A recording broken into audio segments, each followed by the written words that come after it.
Hello, Andra here with ITSEC TV. We are back in Orlando, and we are at the InVeris booth with Eric Perez. How are you, Eric? Doing great. Thank you for coming. Thank you for having us. Thank you so much. It's wonderful. So tell us a little bit about what you brought this year. So today we're launching a product called SRCE, Rehearse, Collectively Experience. So the idea is we can come in and take a scan of a room, and once you scan that room, you can actually create what we call a digital twin.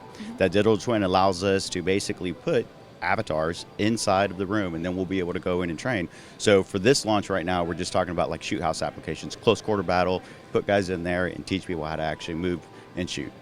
And do you have to have a certain software or hardware to experience this? So for the hardware, we're actually agnostic. So right now we're using a Magic Leap headset, but we can use any type of headset. We can use a HoloLens if we wanted to. We can use any type of headset in terms of being AR. On the software, that's all proprietary to us, where we are able to scan and actually run a lot of the simulation inside of a PC. So it's scalable.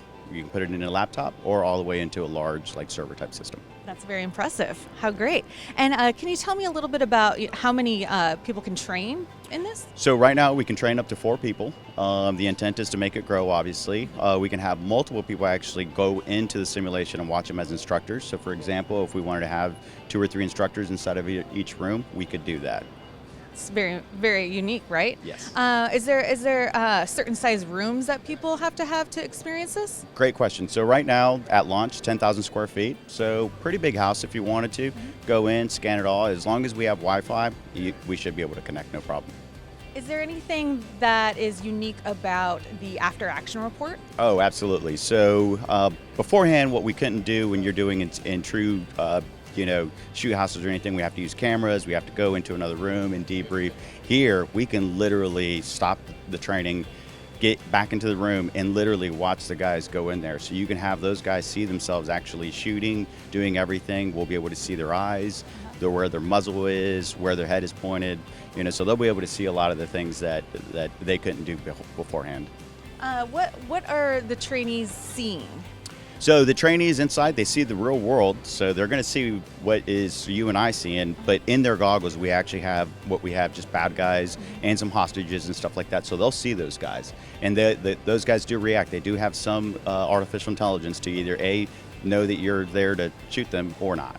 Huh, that's wild. Yeah. Super, I can't imagine how useful that is for training. We are excited.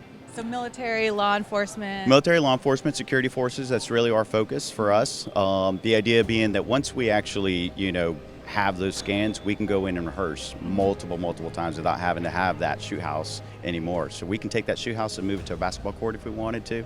There's a lot of things that we can do with it. Yeah, and being able to review it right away kind of helps it stick in your mind and learn. Absolutely. So one of the things that we were seeing, even when we were actually doing a lot of the tactics and the moving, we were actually seeing that the guys could actually go, okay, I know what I did wrong, let's do it again. Without having to wait to see it on film or anything like that. They knew exactly, you could point out what their deficiencies were, and they were ready to get back into the fight. Eric, tell me a little bit about what equipment it takes to pull off SRCE. Very little equipment. So basically a laptop and a router is what we're running here at the show.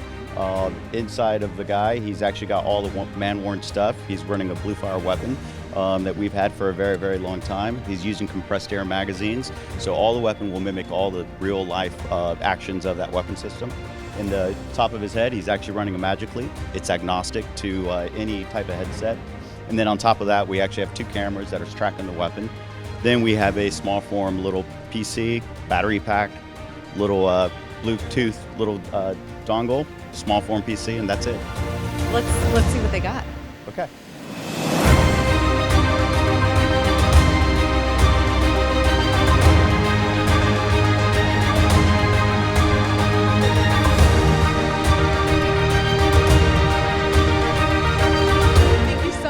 Stay tuned here at ITSEC TV.